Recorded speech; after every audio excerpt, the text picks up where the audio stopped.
What is going on, Fighting Irish faithful? Welcome and joining us tonight, live from Central Indiana, Volume 82 of Season 3, Episode 30, longest running show we've done ever. So, actually, that was last week with Red Snapper, and we had quite the rant. Anyone who missed last week's show was actually a two-parter because it was so long that SoundCloud, no, what do I use? Anchor said, hell no, your file's too big, so break this up. So we just did 2 episodes.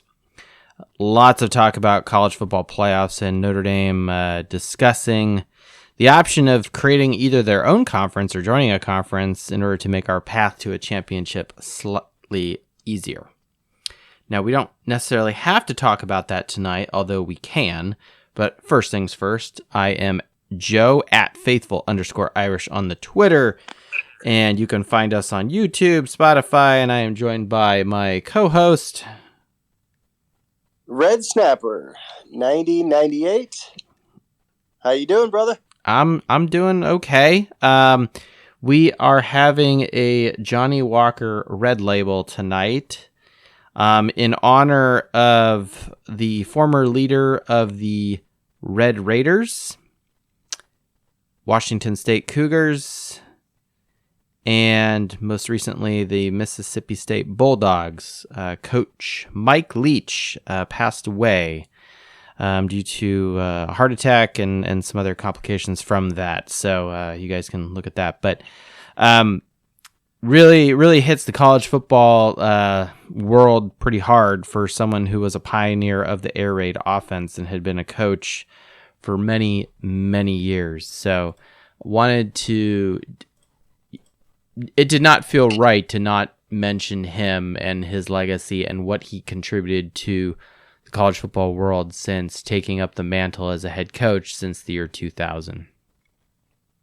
No, absolutely. A lot of the West Coast offense and downfield threat come from Mike Leach. Yeah, I mean, 2000 is when he started, and I was doing some reading today, and I didn't know that he had been associated with BYU when Steve Young was there. I didn't know that he had a year with Oklahoma in 1999, which is probably what led him to his head coaching job at Texas Tech. And then I forgot that there was a hiatus between his dismissal from Texas Tech before being at Washington State. But I will say this, when he was at Washington State, I really felt like he brought their program up from where it was. Now, I didn't do a statistical analysis of the Cougars of the 5 or so on years previous before Coach Leach took over the Cougars. But as someone who went to school in Eastern Washington, and I always have my eye on the Cougs on, how are they doing this year? Not that I really care, but it's just more of like when you're around it for so long, you kind of pay attention to it. Well, proximity will do that to you. I think so. Well, let's bring as many people on tonight as possible to let people contribute and kind of go more of a roundtable discussion. I don't really have a whole lot of preaching to do tonight like I did last week. I'm happy to give my opinion, as people know, but let's bring Kevin on.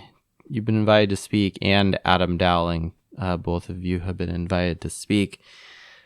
Kevin, thank you for joining us. You're happy to talk about Coach Leach if you so wish, or anyone else. Or if you just want to listen, that's cool too. But right now you're on mute. Sorry, I was on mute. That's all right. I saw that you had something posted about Coach Ken. I saw the title. Yes, Coach Ken is on here too. So when we can jump over to that too. Ken Niumatalolo was fired from the Naval Academy, and I've got some information and data about that, and that happened immediately right after the loss to Army. So I know somebody who's somewhat connected to that situation. They actually went to the Naval Academy, and they actually went to the game. Okay. So from what I've been told is that Coach Ken knew that this was a possibility, right? So Sure. they said they've had the discussion with him about he had to do certain things in order to, it's been 12 years I want to say with 15. Navy, 15 with the with Naval Navy. Academy. So he knew that certain things had to be done, and losing 5 out of 7 to Army in this championship game, that didn't sit well. Nope. Especially losing the way they lost this last one. So, well, and just to supplement that, because I looked up that more of the history of the rivalry. When Coach Ken took over in 2008, Navy was still on a run since 2002. From 2002 through 2015, the Naval Academy for 14 years in a row beat Army. Yeah. So I just feel like my whole thing is that I feel like it was weird. Like, he has 1 year left on his contract. It's like, why couldn't he just finish that year out? Like, I don't get what they lose or benefit from him to get rid of him now, because he has 20 some odd returning starters. So it's like why? And then why right after the game he's sitting in the locker room is like, you're fired. It's like, I don't get some of the way it was handled, especially when it's coming from like Army and Navy. I mean, coming from a military.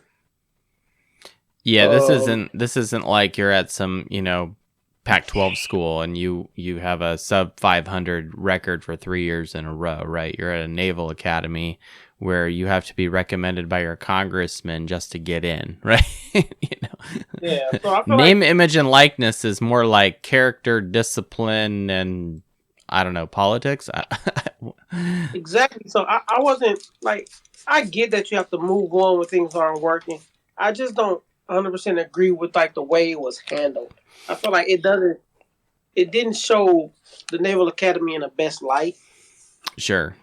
So, well, and I don't know historically how Navy has done against the Air Force, but I did watch part of that Air Force Navy game, and Air Force, of course, won. So that ain't good either. That's not helping his case. But I will say this: if I take kind of more of an objective look at it and take the filter of Service Academy out, the love on my heart I have for running the football, or even just the special relationship Notre Dame has with Navy, when your coach goes 3-7, 4-8, and 4-8 for the 3 years in a row, the writing's kind of on the wall, like, well, the last 3 years have not been good. And furthermore, and this is kind of more of an issue for Navy, if you don't adapt at all and you keep running the same offense and same style, and you're in a conference, which they have been for quite a few years now, these other teams are going to figure it out. And that is a problem. And so I think Navy's kind of screwed themselves a little bit. Now, what's interesting is when they first were in the AAC, they actually did quite well for a few years. So that's, something to think about. But maybe just because, they had the Keenan Reynolds and those guys in the backfield, in addition to playing teams that had never played Navy before. And so, they got the best of them. And if you watch the game, I feel like Navy started out pretty well, but it was just like you said, teams will eventually adapt to that offense. Army just adapted to it real quick, and they just had numbers to the ball, and they just, climbed back in, took the game back over. So I just know I like Coach Ken as a person. Yes, I'm not shocked by his like them letting him go. I'm just shocked by the way it was handled. Yeah, I agree. It's not like, he had some weird incident, that like scandal kind of thing. It's more like, well, your performance is lacking, and which I guess is kind of good from the just for his name's sake, that, he can leave with dignity and not, some weird crap. But maybe could this be, part of just the culture of college sports, with name, image, likeness, and, douchebags winning the Heisman Trophy again, and just in kind of like what's happening with college sports, I'm really not surprised when you have an upstanding individual, a molder of men, and someone who brings a shred of character and dignity to his program and demanding discipline. That's just kind of like, well, we're gonna just look for dollars or success or glory or what have you. I don't know. But with that, how much do you think name, image, and likeness is going to help Navy? Exactly. It's not going to help you much. I mean, people, if you go there, you have to commit to serving afterwards. So how many people are going to want to go there with that commitment, and who's committed to that type of, the way they handle themselves and how they train and things like that. So I don't think name, image, and likeness is going. They're going to try to go for name, image, and likeness, but I don't think it's going to help them much. I think Coach Ken had the most name, image, and likeness of anybody on that team. So I think, to me, the hardest part about it is for them to make the move, especially like you're saying, the way they did it. Do they have someone in mind? Or are they just, nope, let's get rid, and now we got to go through the search, which already, a search for a coach is difficult. Add the fact that it's an academy, a military academy. The level of scrutiny and everything that goes with it, the optics and everything. You've got to have that edge of discipline, functionality. There's definitely something that's going to be a step above just a normal coach's search. So you got to find somebody with character. You got to find somebody with morale. You got to find somebody with a moral compass that is literally due north. It cannot. So do they have someone in mind? Is it one of the assistant coaches or something? I imagine they have been having those kind of conversations. Yeah, now that you mentioned it, how quick they did it and how they did it, they had to have somebody else in mind. There has to be somebody else in the pipeline. Well, I mean, the only person that comes to mind who's kind of a big name coach who, is halfway decent, maybe got a raw deal, but would also implement a system that could work at Navy is Scott Frost. I don't know. What about Coach Ed? Ogeron? Probably not. Maybe, probably not. Not with kind of what happened surrounding his departure from LSU. I don't know. And that's why I think it's going to be so difficult for Navy to find somebody. Yeah, I think so too. Well, we're inviting everybody to speak tonight, so everyone just jump on in. People are polite and just jump on in, just say yo. I see Gap there. Yes, sir. Berkshire Yank, welcome back to the Fighting Irish Faithful show, sir. How you doing? Hey, we're doing okay. A little somber tonight with the passing of Mike Leach and the departure of Coach Ken, so we don't want to be too down. But Mike Leach. Here's kind of a little stat piece here. So, over the 21 years that he was a head coach, not 21 years in a row, but 21 years. Mike Leach had a record of 158 wins and 107 losses for a .596 winning percentage. Now, here's the funny piece about that. That is a record better than Charlie Weiss, better than Tyrone Willingham, and better than Bob Davie. So Mike Leach would have been a more successful coach. Now, similar to that, Coach Ken, though not better than Willingham and Davie by a hair, Coach Ken had a better win percentage than Charlie Weiss at Notre Dame. So figure that out. So Yeah, I think one of the things that hurt Navy, and maybe Army too, but they did away with the cut blocks on the outside, and that was a big advantage running that option. Be able to chop guys down at the knees, and you're not allowed to do that anymore. So I think that impacted them a little bit. Yeah. But I agree. I mean, he beat Army, like you just said, 15 years in a row, and he probably deserved a little more of a leash than he got there at the end, I think. Yeah, I think it just comes as a shock. It's like, really? You're going to fire this loyal, guy at Navy who made Navy worth a crap, and just, I don't know, like, it's just... Yeah, and I don't know if it's true or not, but they fired him in the locker room. I mean, you can't even wait a day and call him in the office. You got to fire him in the locker room. Yeah, this is like leaving him at an airport kind of situation. Yeah, who knows? I mean, and here's the thing with, I don't know who's in charge of that at the Naval Academy. It's probably your tax dollars at work there. But at the same time, like, okay, like in politics, and we're not going to get political here, but in politics, you kind of have this changing of the guard, we know people in our personal lives, people who have friends or people who have been in the military, right? You get your orders and then you take them and you leave, right? And so you get new people that are coming in all the time, right? I have good friends that have been near us and then all of a sudden they move. We got people that are near us now and, probably in a couple of years they're going to move, stuff like that. And even people on this podcast who have served, right? You get your orders and you there you go.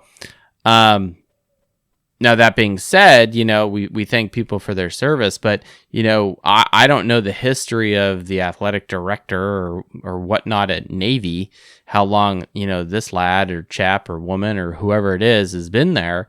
Like I could see that being, a factor in this, where, people are like, we need something, and maybe they just don't think it's Coach Ken right now, which is unfortunate because we like him, especially on this podcast, because we like running the football. We got a lot of people on mute, man. Speak. Not everyone speak at once, Well, I think what's interesting, when Coach Prime left Jackson State, he told the team, in this profession, you're either getting elevated or terminated. And when you think back, Coach Ken, 5 years ago, turned down the BYU job, and in return for his loyalty, Navy didn't give him any. And I think it's a what have you done for me lately, world?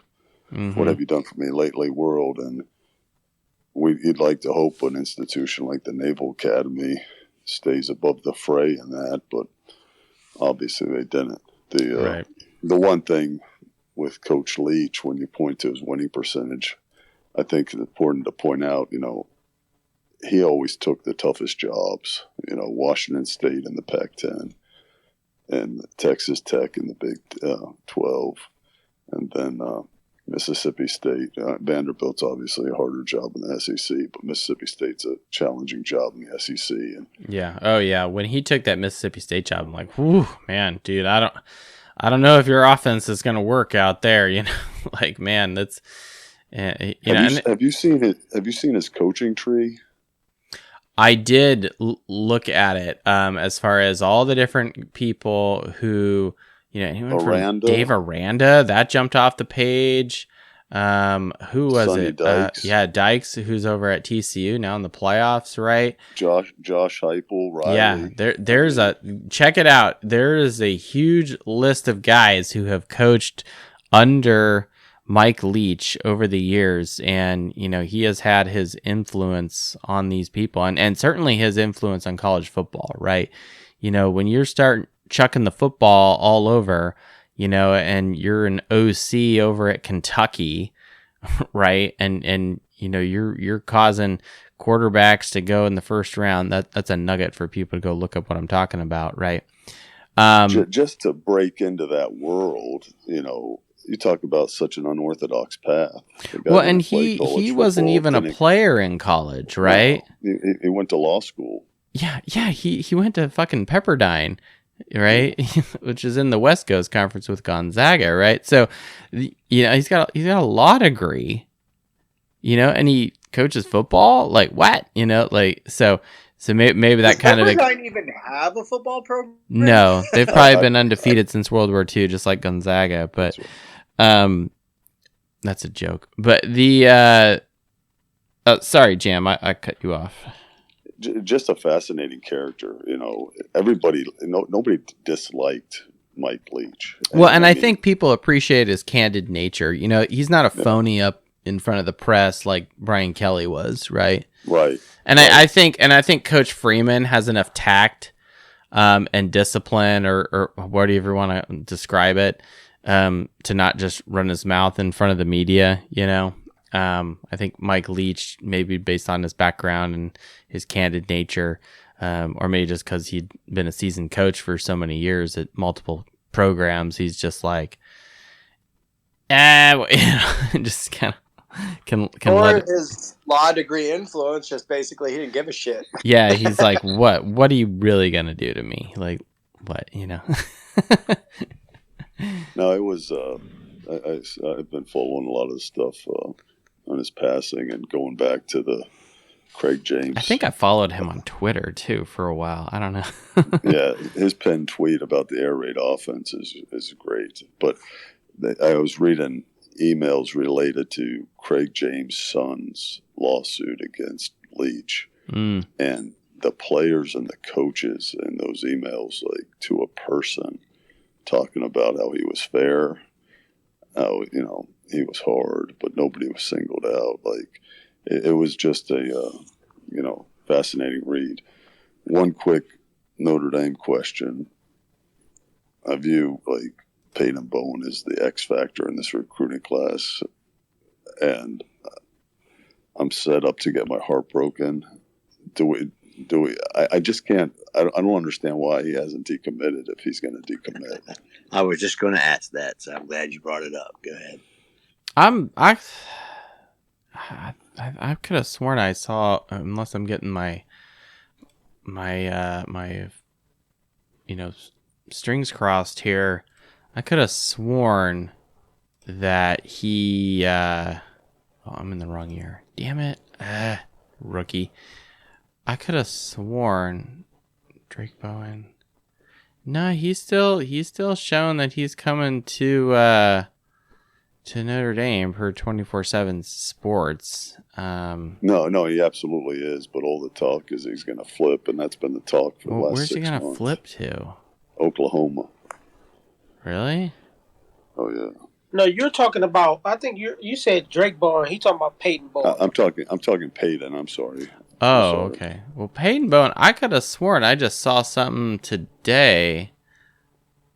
Oh no, I'm not paying attention. See, that's the thing. Like with recruiting, like as time has gone on, I'm getting more and more familiar with the recruiting, just because kind of just by nature, and it's just kind of what I have to do now. But that being said, who was it? Bear with me. Shoot. Oh, it was Keon Keeley. He had officially announced that he was going to Alabama, right? Even though for a while he was a verbal commit to Notre Dame. Now that being said, I don't know. Like as time has gone on, and we're seeing more and more reports about what's happening in the NIL era. And I've kind of had this opinion even before NIL, that there's just so much money in college football. It's ridiculous. And I think ESPN is partially to blame for that. And they're giving us Herb Street and Fowler that are just inaccurate and sound stupid on Saturday nights when we're forced to listen to them. Now that being said, though, like,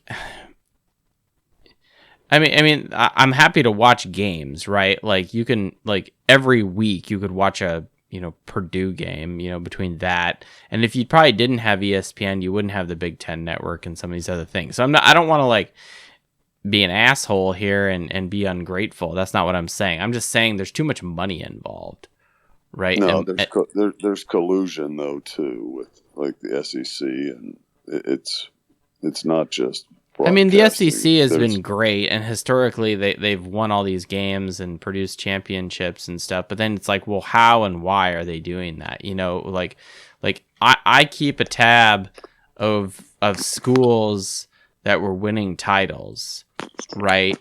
And you know, it wasn't really since, you know, LSU of 2003 is really when that got the ball started of consistent SEC, you know, teams fighting for a title. You know, before that was Tennessee in 98 and then 96 Spurrier, right? But before that, you know, it was, okay, I guess there's Alabama in 92. But like you had a more diverse group from ACC to, you know, the Big Eight when Nebraska was around, you know, I mean, Washington and Colorado back in 91, 90 time frame, you know, Georgia Tech even kind of pops up there, you know, and maybe it's just the evolution of college football, right? But it seemed back in the 90s and even the early 2000s, there was more diversity. And then from 2003, 2006 timeframe, it shifts. And then it's just SEC from then on. And so I'm kind of curious, like, what happened mid 2000s. Well, you had the conference realignment. Miami was dominant in the 90s. Yep. And they were independent, 80s, right? Early 2000, and they were Big E. They were independent, but they were in the Big East, I think, in 2001 too, which is really like weird. ACC. Yes, they didn't join the ACC until fairly recently, as far as you take a historical perspective look at it. So yeah, there's a lot of conference shuffling, but then the big thing that's happened in the last 10 years has been the ESPN, and then their arrangement with like the SEC network, and I have a total conspiracy theory on like the Mackey Award being given to. We will talk about Mayer getting robbed tonight. I guarantee it. To Bowers, like that. But going back to Bowen, like that guy, Peyton Bowen, is an X factor in terms of another level, and that's. I think we're going to get our hearts broken for whatever reason. But. Well, hopefully not. I mean, he's a safety, and you need good players back there at safety. So But he's dynamic on special teams. Like he returned, like 9 or 10 kicks to the house this year. Yeah, like, the kid's just electric. He's the number 14 ranked recruit in the country. Wow. Yeah, no, we haven't gotten these kids in the last 12 years. Yeah. I'm actually looking forward to Drake Bowen. That's the Bowen I'm looking forward to. I'm really looking forward to him getting on campus. That's because he's a linebacker. Yeah, but we need. I mean, not a linebacker, but I think he's going to be that defensive leadership piece. I agree. He's a chemistry guy. Absolutely. He's a chemistry major, science major. No, nice. He's a chemistry guy. Maybe he liked chemistry too. Yeah, maybe.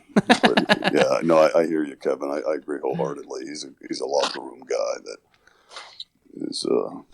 He just has that edge to him. Is like a vocal leader. I'm telling you, he is, because we're actually friends with the family. Oh. And I can tell you this: we were tailgating with him the day he committed, and I think Tiffany Dowling actually is the one that got him to commit. Mrs. Dowling? Yeah. Can we bring her on and like sing her praises for, I don't know. No, I think you got an idea already, but it was funny because it was actually the day of the Cincinnati game, and she had kind of Drake off to the corner telling him, how this Notre Dame thing's a national thing. This is a great place for you. And then we saw during the game he committed, and I always laugh at her that you got Drake to commit. But Drake's actually we're friends with their family, so they're right here in Northwest Indiana. So we're nice. He's all Notre Dame. He's all Notre Dame, man. He loves it. We'll serenade her with the victory march. We can do that. We can do that for sure. But he's been all in for sure. That's good to hear. I think I heard that. I thought I read somewhere with Peyton Bowen that his brother was really into Oklahoma, so that was like a big deal. Hmm. So he's got a younger brother, 1 year younger. That's correct. Yeah. So it's kind of a big deal with him. I mean, he's from Texas, right? So, that Texas, middle of the country connection there, and to pull a guy out of Texas, that's huge, right? Notre Dame's had a lot of good players that are from there. So, Bobby Taylor, baby. I was going to say Cam McDaniel at first, but yeah. Who else was it? Was it Capron Lewis Moore? Did he come from Texas? I think he was Texas. Burt Berry, Davey with his A&M ties. Okay. A Johnny Sanders, Bobby Howard, not Bobby Howard's West Virginia, but a Johnny Sanders, and then Jimmy Friday, Burt Berry, Tim Brown, right? Tim Brown's Texas. Yeah. Right? Is Tim Brown from Texas? Yeah, it was Dallas. I thought he was from Georgia. Okay. David Givens and Burt Berry were both from the same high school. Wow. Man, good stuff. So, wait. I want if you got a glass. If not, you can pretend you have one. The toast of the night is in the memory of Coach Leach.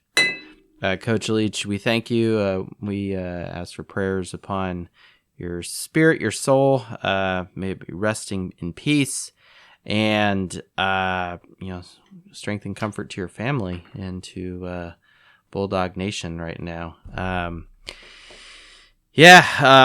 think with that, I think Notre Dame needs to throw a deep pass from Buckner to Styles to start the game in honor of Coach Leach. Just to have a little bit of an air raid in our game here against the Gamecocks coming up.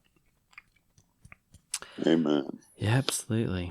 All right, so we talked about Coach Leach. We talked a little bit about Coach Ken. When you go losing records 3 years in a row, that ain't good. I'll say this. Back to the Coach Ken thing, and then we can open up to whatever other people want to talk about. If Coach Ken was at Notre Dame, or it doesn't even have to be Coach Ken, it could just be any coach. It could be Marcus Freeman. If our coach went, 3 wins, 4 wins, 4 wins for 3 years in a row, I'd probably be on this podcast, suggesting other coaches that we should hire. I'll just put it that way. That's not to do a disservice or be negative to Coach Ken in particular, especially everything he's contributed to Navy over, a 15-year career. But that being said, as a Notre Dame fan, and Notre Dame, if I put those goggles on, that would be my opinion. And so I'm not really surprised that Navy wants to kind of elevate their program and go to another level. That's just me. So, do I like it? No, I think it's going to be weird actually seeing another coach on the other side between him and Ivan Jasper. And now what that's going to do is now I can't, have my usual rant every year when we play Navy of course you should play Navy because you know exactly what they're going to do. And now for the first time in a long time, I can say I have no idea what Navy's going to do next year. My first thought was, are they going to bring Paul Johnson back? Remember him? That was my first thought. Paul Johnson. Yeah, that's right. Yeah. And then he took over Georgia Tech.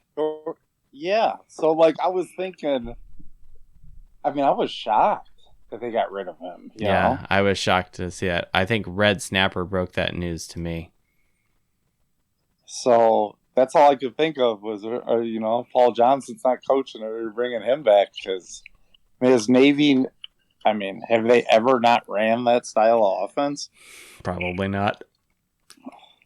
Roger Staubach days. Yeah. Not ever since I've been alive. Yeah, not in my memory as an adult fan, right? Who's paying attention to these things. Yeah. All right. Well, okay, we talked about other coaches long enough, I think, on tonight's show. Unless anyone else got something else, we can always backpedal it back. Real quick, the Stanford hire. Oh, who did Stanford get? I've been off social media for the last couple of days. Guy from Sacramento State. Really? Yeah, I thought they'd make a run at Elko or even Clark Lee. Oh, really? Elko would make sense at Stanford. I think Clark Lee and Elko, just with their, I think they get it from the academic side. Yeah. Wow. I think I read somewhere Troy that he was Taylor. He was the offensive coordinator at Utah. I don't know if that's 100% correct, but I thought I read that somewhere. Before he took that job at Sacramento. Interesting. Yeah, that's a lot of on the fly research. I'm not in a good position to do and to still produce a good podcast. Okay. Well, we'll write that down.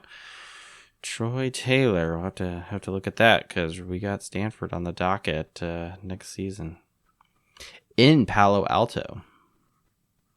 As of now, unless Notre Dame wises up and decides to join a conference because it's the right thing to do. Well, I guess they don't have to do it next year. It's in 2024. They really need to start doing it or really considering it. Okay.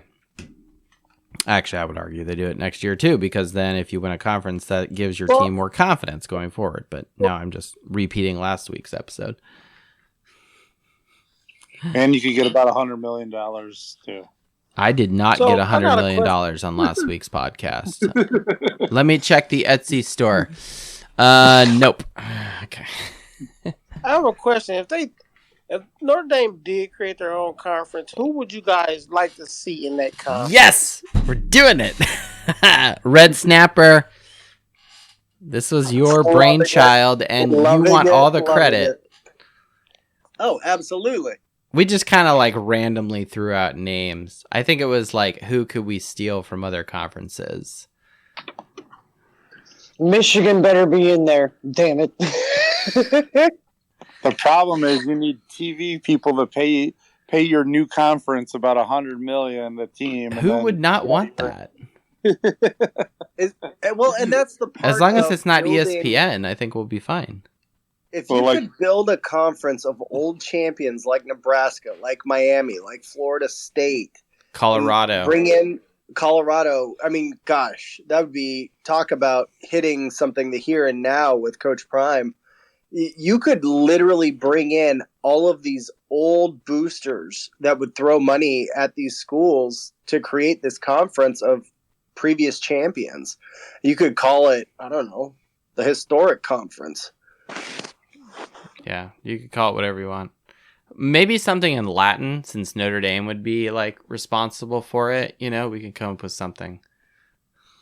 I don't know. And that's great ideas, but everything is about the TV money. That's all it's about. Well, sure, but I mean, I think the point Red Snapper was making last week, other than us just kind of being wild cards, but look, if that is a requisite, and some of these other conferences are getting so large, I mean, the Big Ten does not have 10 teams, right? If you pulled some of these, the Pac-12 is kind of dying, just go down the list of all the schools that are potentially kind of on the outside looking in, but are you on paper you would be whoa, Florida State, whoa, Colorado. Well, maybe not Colorado of recent years, but they used to be good. But and also some sort of connection to Notre Dame.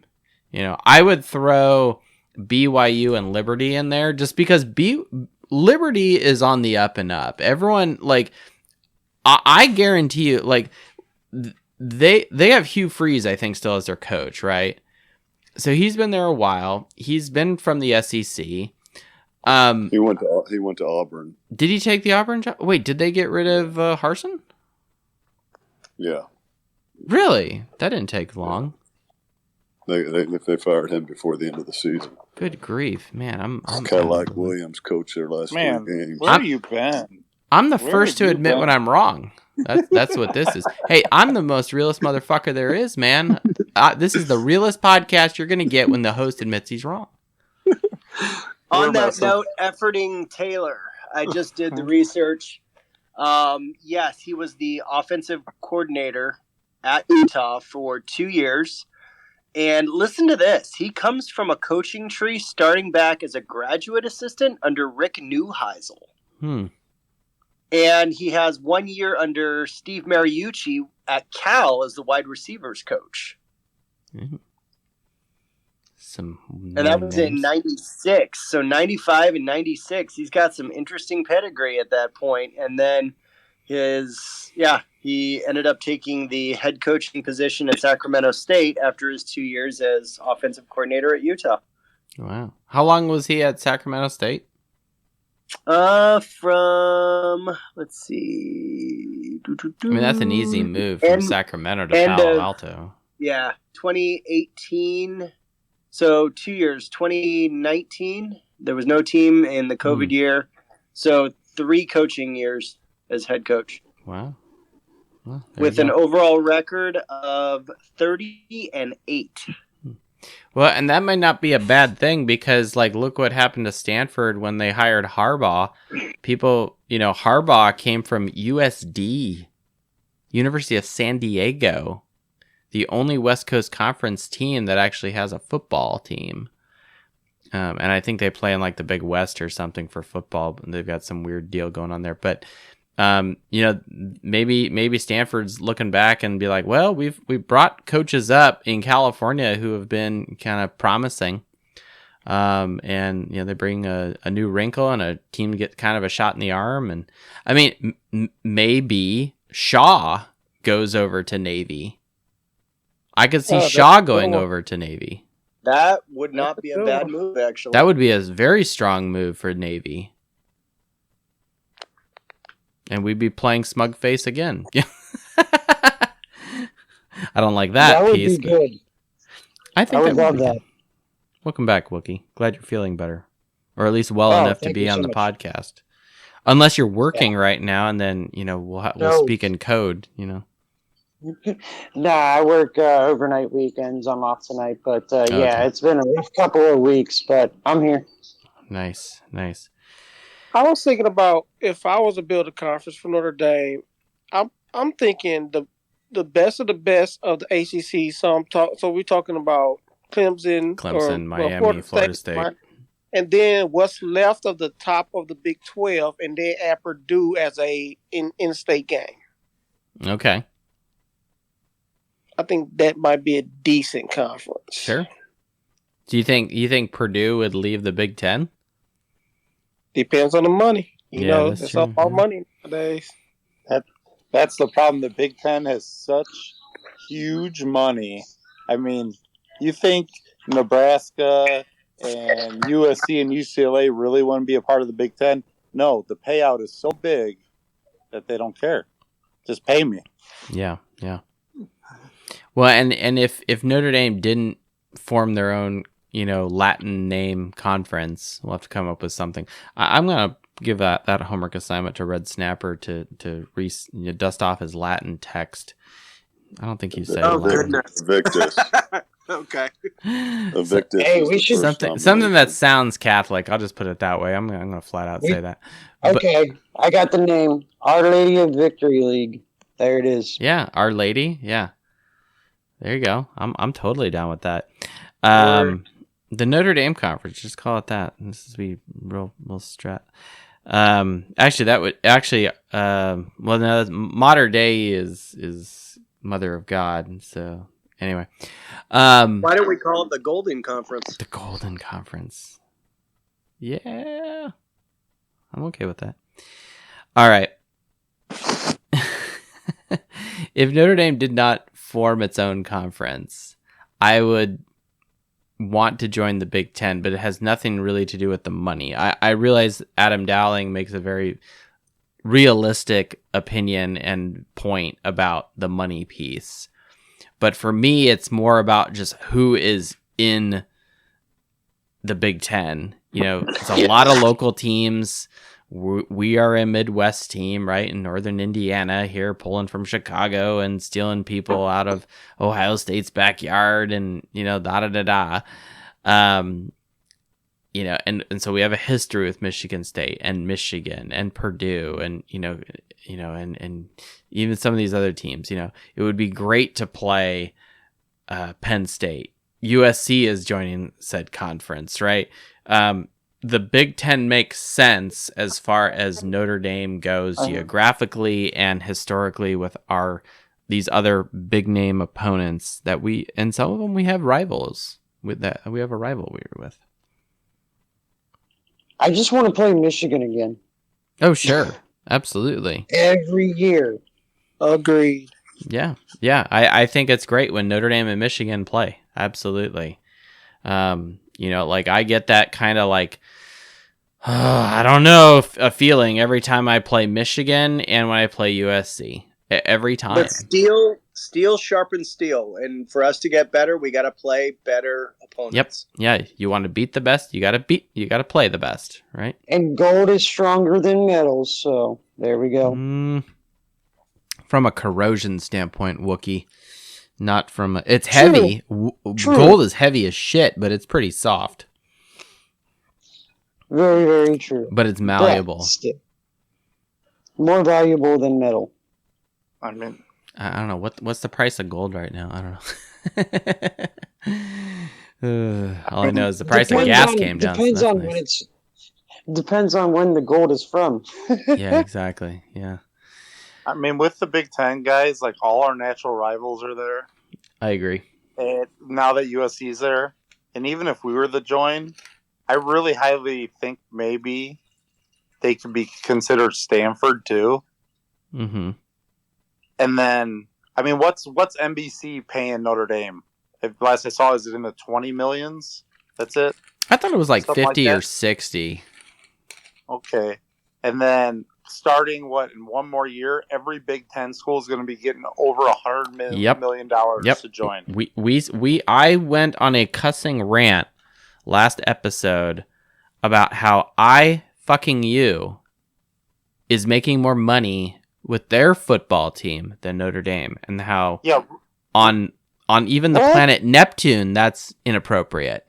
Rutgers will make more money than Notre Dame in 1 year. Gosh, don't say Rutgers. No, don't bring that up. But we're actually losing I mean, that's money. fact, though. We're losing money not being a part of the ACC. I know we don't want to be in the conference, but it is fact. If we were a member of the ACC right now, we'd make more money than we did this year. Sure. Well, and for me, like the money thing is not like, I mean, Adam, you go to games, I go to games, and I see we're losing people as we're talking about conferences, but which is fine. It's a sensitive topic, and I think this is going to be a sticking point over the next few years. And I really think it's going to be, by 2026 and beyond is when we're really going to see the fruits of the labor of teams that are still winning championships and what kind of where they end up in this first round bye situation. Are they conference champions and what this new format is going to roll out to. But this is a sensitive topic for Notre Dame fans, because then it's like, well, look, there was value way back in the day when the NBC deal first started. There's value in Notre Dame's strength of schedule, kind of giving them attaboy as far as like making the playoffs in 2018 and in 2020, because you had great records in the regular season. And, like your record matters. In 2012, we were undefeated. We were the only undefeated, big team that was out there, other than Ohio State, even though they were on a postseason ban from the Tressel years. But the point is, Notre Dame's been there undefeated the last few years, and had the opportunity to go to a BCS game or make the playoffs. And with this new format, it now knocks Notre Dame down a peg. We have to play one more elimination game, regardless of how good we are, regardless of the regular season. And I was talking to some coworkers today, and one guy had a very valid point where he says, look, all this does is it makes the conference championship game like a playoff game in the sense that there's so much emphasis on it that it actually downplays the emphasis of one's regular season. And he's not wrong when he says that. What this new format has done is downplay the strength of schedule of your regular season, because all you really have to do is go to that conference championship game and win. And if you had a decent record on top of that, right? And then we laid out crazy hypothetical situations last week. So if you didn't get it, pour yourself a scotch or whatever your favorite beverage is, and jump to part 2 of the last episode where we talk about crazy situations like, what if Purdue and LSU had won in championship week, beaten Michigan and Georgia, right? Then what kind of chaos happens in this new playoff format, right? We had some crazy discussions of what happens, and a lot of it was very visceral and emotional, and we just don't like the situation. But as Notre Dame fans, I think we need to embrace the reality of what is happening around us and really take a look in analyze what independence is going to give us going forward. And I said this in 2020 in the first episode I ever did, and I will say it probably every episode now going forward. And I don't care if my follower count drops. Notre Dame needs to join a conference, because if we join a conference, I really think our opportunity not only to give our players a boost of confidence of winning a game that matters, holding up a trophy. It's not the trophy, but it's a trophy. And it is a milestone of success, a watermark of success, and a noticeable step up the ladder to where we want the program to be, which is national prominence. But if you can at least get to the conference championship step, that's a step in the right direction. And we don't have that right now. There's really only one step, and it's like a 50-foot tall step. And that was the whole point of my devil's advocate exercise last week, was to show just how imperative it is that, conference alignment is really a necessity. Yeah, and and don't get me wrong, I don't love the new format. I am okay with 12 teams, but I don't like the fact that we're going to crown conference champions slotted into those 4 buys that first week of the playoffs. I don't like that. I think it should be more like the basketball tournament, where you say we have the Power 5 conference champions. All right, cool. You guys, you're automatically in the playoffs, no matter what your record is. You could have you wouldn't have a losing record, but a 9-4 Purdue team, say they had beaten Michigan, 2 weeks ago. A 9-4 Purdue team. All right, you're in the playoffs. Cool. It's like the basketball tournament. But your seeding just kind of gets rearranged based off of the other, 11 teams, right? So to automatically assume that they get the top 4 spots, I think was flawed. Because here's the thing, Notre Dame could retain its independence, be undefeated, okay, and be in one of those top 4 situations still. And I think that by Jack Swarbrick agreeing to this, or maybe he doesn't have a choice, right? Maybe it's just like, look, you're either going to do this or you're not. But, Jack Swarbrick himself came out and said, anything from, losing money on the NBC deal to Notre Dame not having a better shot of winning a title and some of these other things. And it's like, you're losing on both of those grounds right now. Where are you going, man? But he's probably going to be out in 3 years anyway. 12 teams is too much. It should be 8 teams total in the playoffs. It should be 8. I can see 12 is just way too much. I agree with the Wookiee.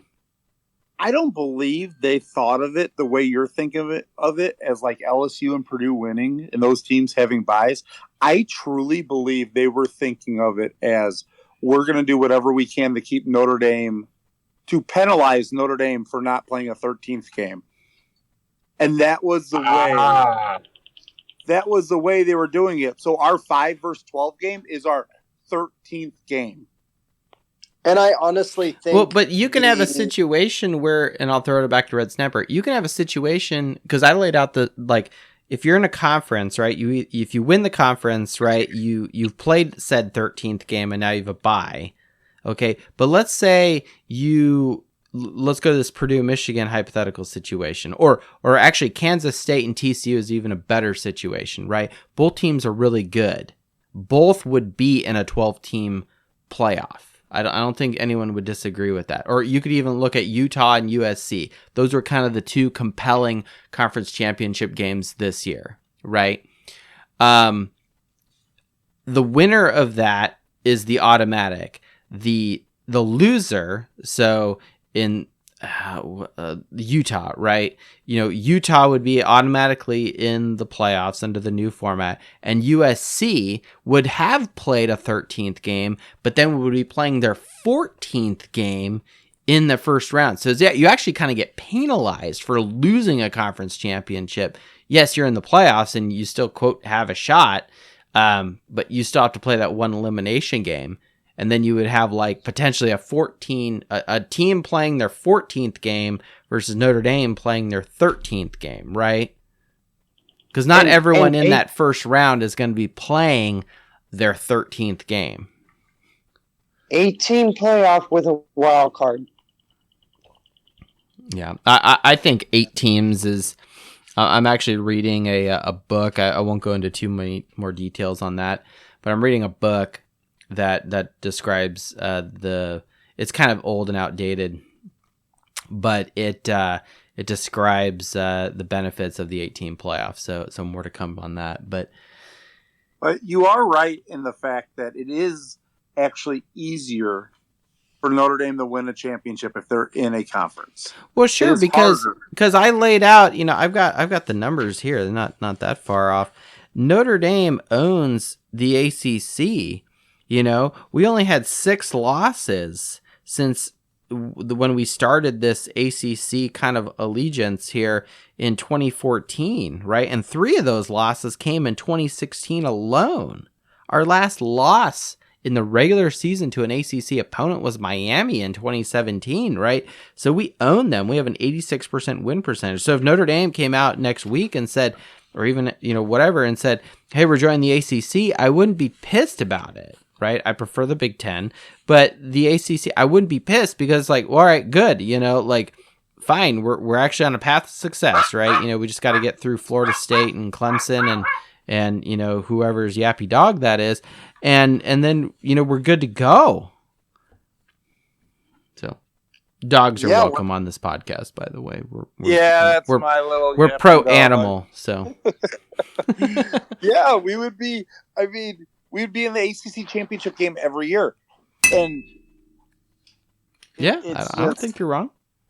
And the one year we were in it, we lost the championship game and still made the playoffs. So that's proof it's easier. But I think it's more about the money than anything. It's about when these teams are making so much more money than us, that's when Father's gonna say, okay, that's it, we gotta join. Well, and maybe and I will say this, like I don't think money should be the driving factor. I really think it should be more like, and I'm kind of an idealist here, kind of, right? But I mean, I talk about running the football and I formations all the time, so yeah, I'm an idealist. As we started the show, giving praise to Mike Leach and his pioneering air raid, right? Which did change college football. I firmly believe that. But I will say this, I don't think Notre Dame should do it just for the money. Yes, I think that Notre Dame could do good with that money as far as like sticking to the university's mission. And I mean, like, how many better buildings? I mean, I guess the Goog kind of needs to be refurbished a little bit, but they just built that giant indoor practice field, right? You got a new hockey rink, right? The stadium is been redone, The dome is shiny. Okay. The basilica's old and beautiful and Jesus is inside. It's awesome. Okay. Right. Like I don't know what more Notre Dame is going to do in the next few years as far as building buildings and shit like that, right? They're not going to lower tuition. They're not going to lower prices at the bookstore. So this is an opportunity for me to plug the Etsy store where you can get Fighting Irish Faithful. I hope gear. not. I hope they don't build any more buildings because my tailgate lot keeps on getting pushed moving closer and closer. Yeah, exactly. You're in the fucking woods, man. You're gonna be like teeing off on the third hole of the Warren golf course. John, I'm gonna be on the golf course here in like one more year. That would be nice, actually. That's a nice golf course, by the way. I've only used its driving range, but anyway. But my point is, like, I think Notre Dame kind of, and this is kind of like why Notre Dame and Navy I think is kind of important, because like college football has this historic vibe, and sometimes you need like a Notre Dame and a Navy game to kind of like reground us back to and take us back to our roots, like, or just to remind us that money and all this popularity and all this other crap and is not really the be all and end all, like almost like a preservation of innocence, if I may say so. But at the same time, it's like, look, like we're Notre Dame, and this is maybe why we're also fans. As a Catholic university and, a university that firmly believes in the education it's providing its students. Okay. And I got into this discussion with coworkers today that, look, Notre Dame forces its players to go to class. Like, if you don't go to class, like, you're gone, right? And I had to explain the Everett Golson situation to people who are not Notre Dame people. And they just looked at me like, wait, what? Notre Dame did that? I'm like, yeah. You people don't, I didn't say this to this guy, but I'll say this to the podcast listeners. People don't know how serious academics are at Notre Dame. And we carry that as with a badge of honor, right? And Notre Dame, quote unquote, not selling out for the big money, I think is a good thing for college sports, where you have a big program that can still be successful without, rivers of cash flowing through. Because, I mean, Notre Dame already has so much money. Things are already expensive, use that to subsidize beer, that they bring in from Guinness and serve beer in the stadium. That's what I would rather have, and had standing sections, but that's just me. To make it a more hostile environment where people are a little more footloose and fancy free and yelling. Okay. That would be cool. I think that Notre Dame not selling out is a good thing. And maybe that's what this is. This is like a turf war here. It's like trench warfare, right? Like, no, we're not going to give in to conference, because we're Notre Dame and we're always independent. Like, okay, I agree that's cool from an idealistic standpoint, but that's not going to help us win titles under this new format. It's just flat out not. And if they want to fix the nil, make it on the grade point average. Boom. Yeah. If they have a higher grade point average, they get more nil. Like, I mean, I don't know. Well, how are they going to regulate that, though? Yeah, but if you're a basketball player at Kentucky, you don't have to go to class. You're a one and done, and you're gone. Right. You know what I'm saying? Like there's so much corruption in college sports because of the money, and because of universities being shitholes and not forced and actually being a university. Whereas like someone like you, me, or anyone listening to this podcast, or I don't want to say everyone, but like. The average person who has to go to college does not get away with what these guys get away with. No, not at all. You know what I'm saying? And the world is not a fair place, so I'm not here crying about, oh, it's not fair to the little guy. No, I mean, life's not fair. But at the same time, it's like, look, I appreciate that Notre Dame actually has, a shred of character and actually considers these people student athletes. And says, look, life is not hard, and you guys are going to benefit better as people and as young men. They're not kids, they're young men when they go to Notre Dame. Yes, they're young and they're wet behind the ears or whatever. But my point is, you go there, you go to Notre Dame, you're getting an education first. Top education. Yeah, outstanding education. Which brings me to a touchy subject here, another controversial subject here. Foskey and Mayer, and this is funny. Last week when we recorded the show last week, I flat out said, like, at the time it was true, Mayer and Foskey had not declared for the NFL draft and had not said that they, were not going to play in the bowl game. I have gone on this rant before, and I have to do it again now. Last year when Hamilton and Williams decided not to play in a New Year's Six bowl and instead save themselves from the NFL. Now, if there's an injury factor here, okay, fine. But I'm pretty sure Kyle Hamilton was okay at the end of the season. I mean, fucking Tyler Buckner fucked up his shoulder and his back literally a month earlier than initial reports predicted. Okay. But he's not being, fanned with palm leaves at the NFL draft like these other two guys were. Okay. I am very disappointed that Mike Mayer and Isaiah Foskey are not playing for Notre Dame, and for two reasons. The main reason is they are valuable contributors on the stat sheet, on the playing field, to helping our team win. To put it in perspective, and we'll talk more about this soon, Michael Mayer has 41% of all receiving touchdowns for Notre Dame this season. So, yeah, he helps us win games. Isaiah Foskey, a huge threat on the front, on the defensive line.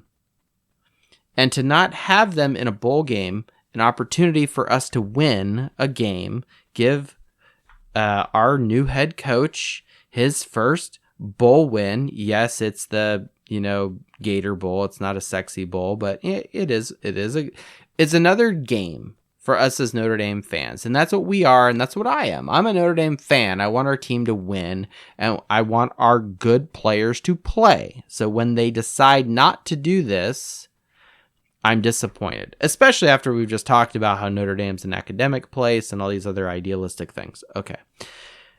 Now here's point number 2, and then I'll open it up to the floor here. Point 2. Mayer and Foskey are both fucking captains. What does that fucking say when you're a captain and you, in the last game of the year, you're like, I'm out?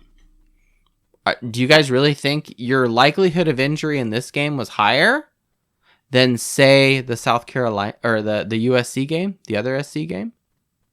For Michael Mayer, I would say yes. Why? Because he's a tight end. And that's kind of my point, right? Your captains, you're being a shitty leader, is what I'm saying. You're a fucking shitty leader at that point, right? And I'm pissed. I'm pissed because I want them to play. But with his position, if he's not getting the ball, he's blocking, so he's getting hit just as much as the running back. It's like Tyler Eifert, Glass. Like, how many times did we call him Glass? Like, that's the same thing. But I agree with your point and everything.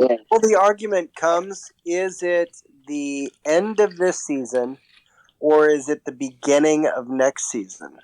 They both should play, but Foskey was a shock to me. I did not hear about Foskey. Wow. I mean, like, Foskey makes a little more sense only because he was a little shaken up, right? Right. Like, but Mayer surprised me. And I think Mayer came out first and said he was departing first before Foskey. Like, look, let me back up a little bit because I went back and listened to an older show from last year to kind of touch up on the points I made then, and they are the same now. I get the quote business decision. And furthermore, and I was talking to the doc about this because she was disappointed, we have, I have a degree from Notre Dame. She's got her college degree, right. And all this other stuff. Many of our listeners, went to college either at Notre Dame or other places. when you have an opportunity to get an education from Notre Dame, and it's paid for, quite frankly, because you're an athlete, which is great. It's really disappointing that you don't see that through. Now, Jerome Bettis, fucking Jimmy Clausen, a bunch of other guys have come back and gotten their degree from Notre Dame. Fine. And that I'm like, I've kind of walked back my stance because I know these guys have come back to get their degree, and it was very encouraging after all these years to see Jerome Bettis as an adult return to Notre Dame and get his degree, and and all of that. I really thought that was great, and I think that's only something special that comes from Notre Dame. And talk to the team. Also talk to the team and just be there. Well, and he's a legend. Like Jerome Bettis did so well, in the Snow Bowl and some of this other shit, and then he played in the bowl game, right? And now his performance in the bowl game really boosted his stock, to the draft, right? And that's another thing. It's like, well, look, this is another opportunity for you to make a splash, right? Like Mayer and Foskey, their stats in the USC game, weren't sexy. That's the quote unquote last impression you have of game film versus going and playing, a game against an SEC school. Yes, it's the Gator Bowl and it's another 8-4 team, but again, the opportunity to light up the stat sheet and the highlight, reel with your performance, But I don't think either of them need an addition to what they've already done this season. And part of that is you're talking about the greatest statistical tight end to ever play at Notre Dame and the single season sack record holder at Notre Dame.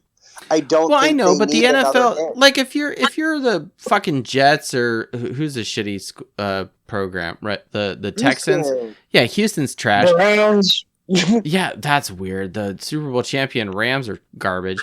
The which makes Bengals fans happy, I guess. But the whole point is like those guys don't really care if they're some sort of record holder at their respective college, right? They're approaching it from a business productivity and need standpoint, right? Where do we have a need from a GM standpoint on our football team? Like that, they're kind of agnostic to that piece, I'm with you, Red Snapper. I'm just saying, like, but here's the thing, like, me personally, I don't care about the NFL. I really don't. Like, I mean, I'll watch it. I watched the Super Bowl, and I kind of have one eye on things. I mean, I could name 2 crappy teams this year. And the Eagles are doing decent. The Cowboys are halfway decent. Pat Mahomes is doing his thing, right? Like, so I have a finger on the pulse of the NFL. But my piece is like. I don't invest time in the NFL. I don't do fantasy. I don't do these other things. I'm a Notre Dame football fan, first and foremost. And if the NFL stopped tomorrow, I wouldn't be upset. I really wouldn't be upset. But I would be upset if Notre Dame football stopped. So for me personally, someone doing this podcast and who's doing a Notre Dame football podcast, when 2 of our best players and 2 captains decide to not play because of injury or because they want to work out in the weight room, or they're, being, someone's whispering in their ear about, money or some of these other things. And I don't know how that works, but I mean, shit, that really sucks. That really sucks.